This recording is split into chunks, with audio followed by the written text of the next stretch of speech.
Halo adik-adik, selamat hari Minggu. Kembali lagi bersama dengan Kak Theo. Hari ini kita akan ibadah hari Minggu persekutuan anak. Nah, di minggu hari pagi ini Kak Theo akan mengajak adik-adik untuk beribadah. Namun sebelum kita memulai, adik-adik harus menyiapkan Alkitabnya dan alat tulisnya. Nanti bakal akan ada beberapa aktivitas dan firman Tuhan yang akan diberikan kepada adik-adik. Nah, tema hari ini adalah Roh Kudus yang memulihkan. Diambil dari Kisah Para Rasul 5 ayat 12 hingga yang ke-16. Nah, adik-adik, sebelum kita memulai ibadah, Kak Theo mau mengajak adik-adik untuk bernyanyi, yaitu dengan lagu yang berjudul Happy Ya Ya Ya.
Seru kan tadi lagunya? Nah, adik-adik, setelah kita menyanyikan lagu, saatnya kita berdoa yang akan disampaikan dan didoakan oleh Kak Novi. Tuhan Yesus yang baik, terima kasih untuk pagi yang indah ini. Tuhan, sebentar lagi kami akan memulai ibadah pagi hari ini. Kiranya Engkau memberkati kami, siapkan hati kami, siapkan telinga dan mulut kami untuk memuji dan mendengarkan firman-Mu. Tuhan, bimbing kami supaya kami boleh mengikuti IMPA hari ini dari awal sampai akhirnya. Di dalam nama Tuhan Yesus kami sudah berdoa. Amin. Amin. Tadi sudah berdoa, saatnya kita akan membaca Alkitab. Disiapkan ya adik-adik Alkitabnya. Ayo disiapkan Alkitabnya. Minta tolong untuk dibantu mama, papa, atau kakak untuk menyiapkan Alkitabnya, dibantu adik-adiknya. Nah, jika Alkitabnya sudah ada dan sudah disiapkan, silakan adik-adik dibuka Alkitabnya di Kisah Para Rasul 5 ayat 12 hingga yang ke-16. Saya ulangi lagi, di Kisah Para Rasul 5 ayat 12 hingga yang ke-16. Dengan judul Tanda-tanda dan mukjizat-mukjizat. Ayat 12, dan oleh rasul-rasul diadakan banyak tanda dan mukjizat di antara orang banyak. Semua orang percaya selalu berkumpul di serambi Salomo dalam persekutuan yang erat. Ayat yang ke-13, orang-orang lain tidak ada yang berani menggabungkan diri kepada mereka, namun mereka sangat dihormati orang banyak. Ayat yang ke-14, dan makin lama makin bertambah jumlah orang yang percaya kepada Tuhan, baik laki-laki maupun perempuan. Ayat yang ke-15, bahkan mereka membawa orang-orang sakit keluar ke jalan raya dan membaringkannya di atas balai-balai dan tilam, supaya apabila Petrus lewat, setidaknya bayangannya mengenai salah seorang dari mereka. Ayat 16, dan juga orang banyak dari kota-kota di sekitar Yerusalem datang berduyun-duyun serta membawa orang-orang yang sakit dan orang-orang yang diganggu roh jahat, dan mereka semua disembuhkan. Amin. Nah, itu pembacaan firman hari ini, dan saatnya kita akan mendengarkan firman Tuhan. Shalom adik-adik, selamat hari Minggu. Gimana nih kabarnya hari ini? Kak Agnes doakan semoga semuanya tetap sehat selalu ya. Nah, hari ini kita akan membaca firman Tuhan dari Kisah Para Rasul 5 ayatnya yang ke-12 hingga ayat yang ke-16 yang tadi sudah dibacakan. Nah, kali ini kita mengambil cerita yaitu dari Kisah Para Rasul. Nah, kira-kira adik-adik ada yang tahu nggak ya, Kisah Para Rasul ini bahas tentang apa sih? Kalau misalkan Matius, Markus, Lukas, Yohanes itu adalah 12 murid Tuhan. Nah, kalau Kisah Para Rasul itu artinya adalah bukan kisah dari para rasul-rasul, tapi lebih ke cerita rasul tentang pelayanan dan kesaksian mereka yang telah mereka rasakan dalam setiap pelayanan mereka. Nah, di pasal 5 kali ini, ayat yang ke-12 hingga ke-16, itu diceritakan bahwa banyak orang-orang yang telah mendapatkan mujizat. Lalu mereka akhirnya percaya kepada Tuhan. Nah, kok gimana sih Kak?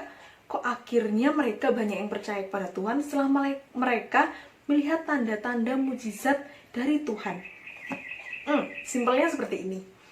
Pasti kita semua, adik-adik maupun mama papa, pasti lebih cepat percaya kepada sesuatu kalau kita bisa melihatnya sendiri. Contohnya gini, misalkan ada temennya adik-adik yang bilang kepada kalian, si A itu loh katanya pinter banget bernyanyi. Terus pasti kalian bilang gini, aku nggak percaya, soalnya aku belum pernah denger langsung suaranya kayak gimana. Kalau aku denger langsung suaranya gimana, mungkin aku bisa bilang suaranya dia bagus. Atau mungkin bisa juga, kamu jangan mau berteman sama si B ya, soalnya si B itu suka nyuri. Lalu kalian harus bilang gini, tunggu dulu, jangan cepat memutuskan sesuatu. Kalau kamu belum melihat langsung, jangan langsung percaya. Jangan langsung memutuskan kalau dia itu adalah seorang pencuri. Nah, apa yang bisa kita ambil? Kita itu cepat percaya kepada sesuatu jika kita melihatnya secara langsung. Seperti anak yang pertama tadi. Kita nggak bisa menilai kalau suaranya dia bagus atau dia pandai bernyanyi kalau kita nggak pernah mendengarkan suaranya langsung. Atau yang kedua, jangan cepat menghakimi seseorang kalau kita belum pernah melihatnya langsung kalau dia mencuri. Bisa saja katanya dia itu, katanya. Nah, katanya ini itu yang perlu diperhatikan, perlu hati-hati. Nah, sama halnya dengan orang-orang yang berada di Yerusalem. Seperti yang ada di bacaan yang kita baca tadi. Mereka itu semuanya berkumpul di Serambi Salomo. Apa sih Kak Serambi Salomo itu? Serambi Salomo itu adalah makanan, bukan makanan, itu serabi. Ini serambi. Nah, Serambi Salomo ini itu kalau kita artikan di zaman sekarang ini itu seperti aula. Aula maksudnya tempat yang luas, yaitu tempat untuk berkumpul yang banyak orang bisa berkumpul, berkerumun di tempat itu. Nah, di tempat itu kita bisa lihat di ayat 12, di tempat itu ada banyak orang yang berkumpul di Serambi Salomo dalam persekutuan yang erat. Nah, di situ diadakan tanda-tanda dan mujizat di antara orang banyak. Nah, setelah diadakan banyak tanda-tanda dan mujizat yang terjadi di antara orang banyak tersebut, Akhirnya orang-orang yang berkumpul di Serambi Salomo yang awalnya nggak percaya sama Tuhan, terus mereka melihat langsung adanya mujizat di tempat itu, mujizat yang terjadi di tempat itu, maka akhirnya banyak orang yang percaya kepada Tuhan. Bisa kita lihat di ayat 14. Dan makin lama makin bertambahlah jumlah orang yang percaya kepada Tuhan. Nah, setelah mereka melihat sendiri orang yang sakit disembuhkan, orang yang lemah dikuatkan, orang yang berduka cita diberikan penghiburan dan sukacita, orang yang berbeban berat diberikan kelegaan, akhirnya mereka semua percaya bahwa Tuhan itu benar-benar hadir, Tuhan itu benar-benar ada di tempat ini. Nah, maka dari itu, sama halnya dengan adik-adik sekarang. Adik-adik bisa berdoa kepada Tuhan, adik-adik harus percaya kepada Tuhan. Kita sebagai anak-anak Tuhan yang percaya kepadanya, kita harus berdoa kepada Tuhan untuk meminta kesembuhan kepada orang-orang di sekitar kita yang mungkin terpapar virus corona, yang sekarang virus corona sedang mungkin naik-naiknya, tapi adik-adik nggak boleh takut ya, nggak boleh gentar, bahwa kita percaya Tuhan Yesus itu akan menyembuhkan orang-orang di sekitar kita. Siapapun kita harus doakan. Karena apa? Karena kita percaya Tuhan Yesus pasti akan menyembuhkan. Atau mungkin adik-adik, kalau orang-orang di sekitarnya sehat-sehat aja, mungkin adik-adik juga bisa berdoa untuk para tenaga medis yang membantu kesembuhan orang-orang yang terpapar virus corona. Enggak hanya virus corona, semua penyakit apapun, kalau adik-adik yakin, percaya, berdoa, maka Tuhan pasti akan menyembuhkan. Tuhan itu adalah dokter di atas segala dokter. Pasti akan sembuh kalau adik-adik rajin dan berdoa kepada Tuhan Yesus.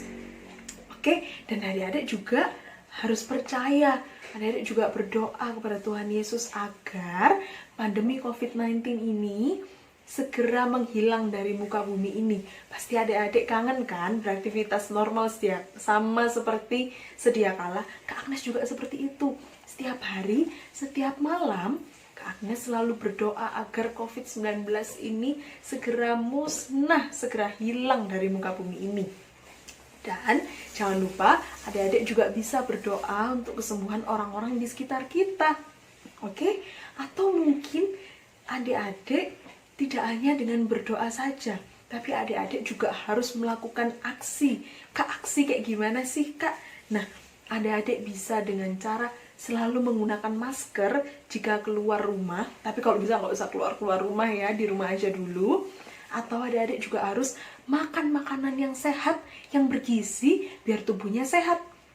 Dan juga jangan lupa untuk berolahraga, rajin berolahraga agar apa? Meningkatkan imun. Betul sekali. Jangan mainan terus nanti matanya sakit. Harus sering-sering rajin baca Alkitab, baca firman Tuhan. Tuhan Yesus nanti sayang.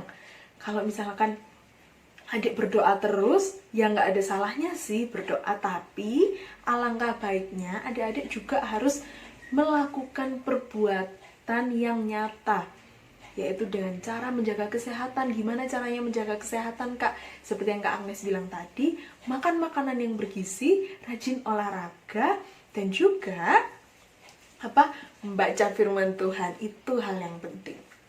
Oke, semoga firman Tuhan kali ini dapat berkenan dan dapat dilakukan di kehidupan sehari-hari. Amin. Selamat hari Minggu adik-adik. Tuhan Yesus memberkati. Bye. Nah, tadi sudah mendengarkan firman Tuhan. Saatnya kita akan mendengarkan aktivitas yang akan disampaikan oleh Kak Agnes. Nah, dari firman Tuhan yang tadi, kita tahu bahwa Tuhan Yesus itu pasti sangat sayang pada kita. Maka dari itu, aktivitasnya kali ini, Kak Agnes mau adik-adik menyanyikan lagu Yesus Sayang Padaku dari Kidung Ceria 90 ayatnya yang ketiga. Lagunya seperti ini.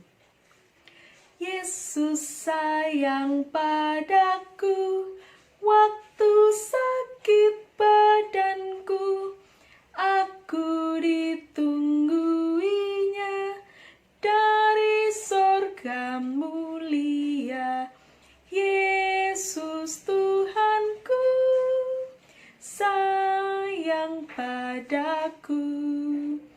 Itu firman-Nya di dalam Alkitab. Nah, seperti itu ya. Tapi harus dengan gerakan yang semangat, gerakan yang kreatif, agar Tuhan Yesus semakin sayang kepada adik-adik. Nah, videonya dikumpulkan paling lambat hari Rabu ke Kak Selvi atau langsung ke grup. Nah, maka dari itu, daripada tugasnya numpuk-numpuk nih, setelah ibadah ini selesai, langsung adik-adik minta tolong mama, papa rekamin aku mau menyanyi. Oke, biar langsung gak ada tanggungan lagi, gak ada tugas-tugas lagi. Bisa? Oke, tugasnya dikumpulkan ke Kak Selvi ya, atau langsung di grup juga gak apa-apa. Terima kasih, dadah. Nah, keren kan aktivitasnya? Jangan lupa adik-adik nanti dikerjakan ya aktivitasnya. Nah, adik-adik tadi sudah mendengarkan aktivitas. Kak Teo mau mengajak adik-adik untuk menyanyi atau bernyanyi kembali dengan judul Dengar Dia Panggil Nama Saya.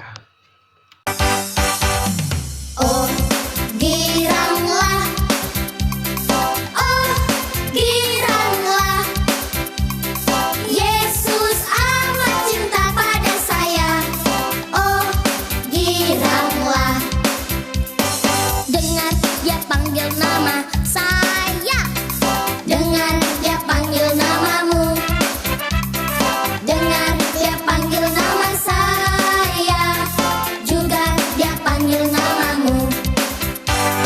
Dengar Dia panggil nama saya. Dengar Dia panggil namamu. Dengar Dia panggil nama saya. Juga Dia panggil namamu. Oh, giranglah. Oh, giranglah. Yesus amat cinta pada saya. Oh, giranglah. Oh, giranglah. Haleluya. Oh, giranglah. Yesus amat cinta pada saya. Oh, giranglah. Dengar Dia panggil nama saya. Dengar Dia panggil namamu. Dengar Dia panggil nama saya. Juga Dia panggil namamu. Oh, giranglah. Puji Tuhan. Oh, giranglah. Yesus amat cinta pada saya. Oh, giranglah. Oh, giranglah. Haleluya. Oh, giranglah. Yesus amat cinta pada saya. Oh, giranglah. Nah, tadi sudah menyanyikan lagu Dengar Dia Panggil Nama Saya. Dan saatnya sekarang di penghujung ibadah hari ini kita akan bertemu lagi di ibadah minggu depan. Namun sebelumnya akan ditutup dengan doa. Yang akan menyampaikan doa adalah Kakak Novi. Sebelum menutup ibadah ini, mari kita berdoa. Tuhan Yesus, terima kasih untuk hari ini kami sudah boleh mengikuti IMPA dari awal hingga akhir. Tuhan, sebentar lagi kami akan melanjutkan aktivitas kami. Kiranya Engkau membimbing kami sepanjang hari ini. Tuhan, kami juga mau berdoa untuk teman-teman dan juga saudara-saudara yang tidak bisa mengikuti IMPA hari ini. Kiranya minggu depan mereka boleh bergabung lagi dengan kami. Di dalam nama Tuhan Yesus kami sudah berdoa dan mengucap syukur. Amin. Nah, adik-adik, karena sudah di penghujung ibadah sekolah minggu hari ini, pesan kakak Layan untuk adik Layan yaitu harus rajin belajar, rajin berdoa, jaga kesehatan, patuh pada orang tua. Sampai jumpa di ibadah minggu depan. Bye-bye. Tuhan Yesus memberkati. Selamat hari Minggu.